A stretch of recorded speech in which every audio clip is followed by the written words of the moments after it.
Bonjour à tous et bienvenue dans cette nouvelle vidéo de préparation à la certification Java, dans laquelle nous allons parler des bounds. Les bounds, alors je connais pas le mot en français, mais les bounds c'est en rapport avec les génériques. Les bounds ils vont permettre plus de contrôle sur le type, notamment à la compilation. Trois exemples ici.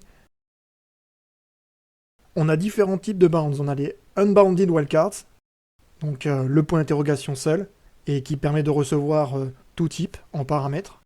On a les upper bounded wildcards, donc quand on utilise une clause extends, ça veut dire qu'en paramètre, je peux accepter un type qui est soit A, soit une sous-classe de A. On a aussi les lower bounded wildcards, quand on utilise le super, ici. Et ça veut dire que dans mon exemple, ma liste, elle pourra avoir en type paramètre A, ou une classe qui est parent de A. Quand on utilise le point d'interrogation, ça entraîne des limitations sur la classe générique qu'on utilise. Comme le type n'est pas défini de façon claire, les méthodes qui utilisent ce type, elles ne sont plus accessibles. On aura une erreur de compilation, par exemple, si on utilise add ou set pour liste. Le point d'interrogation, il entraîne aussi d'autres conséquences pour les méthodes qui vont retourner un résultat du type en paramètre et qui vont faire qu'on va utiliser object plutôt que le type réel. Quand on écrit point d'interrogation extends A, ça signifie que le type en paramètre est une sous-classe de A, mais on ne sait pas laquelle. Si une méthode d'une classe extends A retourne un élément, on sait qu'il peut être référencé par une variable de type A et sans cast. Si une méthode prend en paramètre le type générique, on ne peut tout simplement pas l'utiliser. Si on utilise point d'interrogation super A, ça signifie que le type en paramètre, il est soit A, soit un parent de A. Tous les sous-types de A sont donc sûrs de convenir, puisque ce sont des A par construction. Il y a beaucoup de petites subtilités. Les génériques, c'est pas un sujet vraiment facile. Si une méthode d'une classe qui est super A retourne un élément, le compilateur ne peut pas savoir quel type sera réellement utilisé. Il faut donc soit le caster, soit le prendre en tant qu'objet. Un exemple ici. Si j'adapte l'exemple précédent, ça me donne ça. Avec extends plutôt que super, on n'avait pas besoin du cast. Si une méthode prend en paramètre le type générique, on peut fournir n'importe quel sous-type B de A sans cast. Donc B est une sous-classe de A.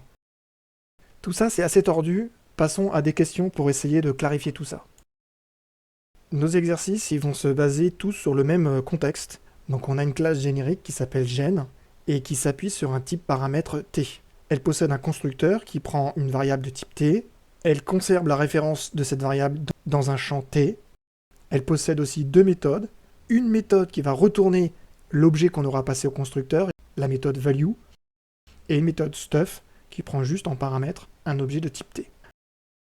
À côté de ça, on a trois classes, A, B qui hérite de A et C qui hérite de B.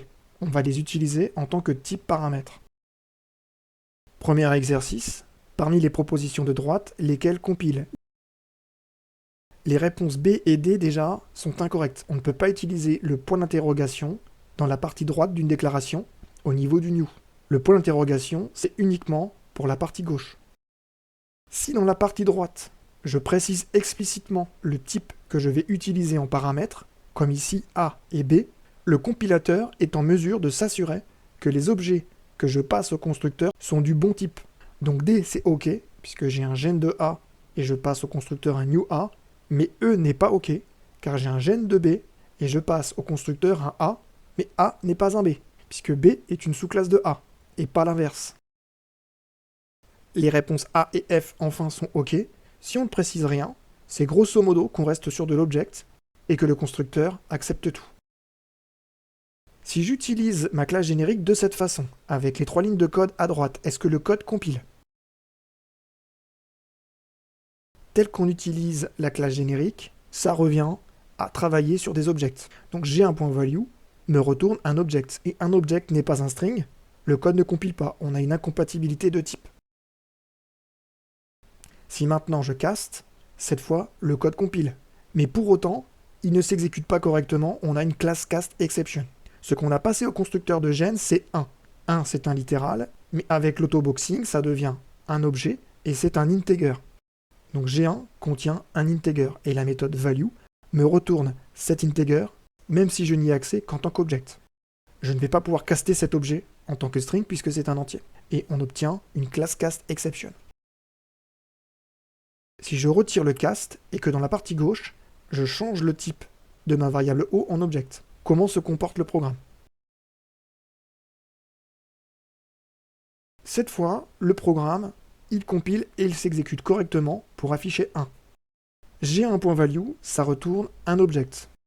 Le Java le voit comme object, mais son type réel, c'est bien integer. Au moment de l'affichage, et ça c'est une règle qu'on reverra quand on parlera de l'héritage, à l'affichage donc, println va appeler la méthode toString de l'objet O, mais pas la méthode toString originelle issue de object, mais la méthode surchargée de O en tant que integer. Et les integers, leur méthode toString, elle renvoie une chaîne qui représente l'entier correspondant. On adapte une nouvelle fois le code, est-ce qu'il compile toujours? On a une variable G2, elle va être de type gen extends B. On l'initialise avec l'opérateur new gen, opérateur diamant, new B. Puis on récupère sa valeur via la méthode value. Ce code, il compile très bien. Avec point d'interrogation extends B, on est sûr que les objets qui sont transmis à G2, ils sont DB. Puisque toutes les classes qui étendent B, à minima, elles sont DB. Je peux donc récupérer le résultat de la méthode value dans une variable de type B. Et maintenant, si je rajoute ces deux lignes, est-ce que ça passe? Ça passe pas, car comme on l'a vu, quand on utilise un point d'interrogation, les méthodes de la classe générique qui ont en paramètre le type générique, ce qui est le cas de stuff, ne sont plus utilisables. Ça ne compile plus. Et maintenant, si on remplace extends par super. Là, c'est un peu subtil.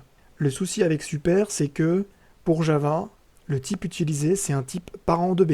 Donc ça peut être B, mais ça peut être son père ou son grand-père. Donc je ne peux pas, sans cast, récupérer dans une variable de type B le résultat de la méthode g2.value. Puisque pour Java, ça pourrait être un type parent, et un type parent de B, c'est pas B, puisque B, c'est plus précis que son type parent. On change encore le code, et on retire la troisième ligne, celle qui ne compilait pas, et qui appelait la méthode value. Est-ce que tout se passe bien pour ce code? Le code, il compile et il s'exécute. Tout va bien.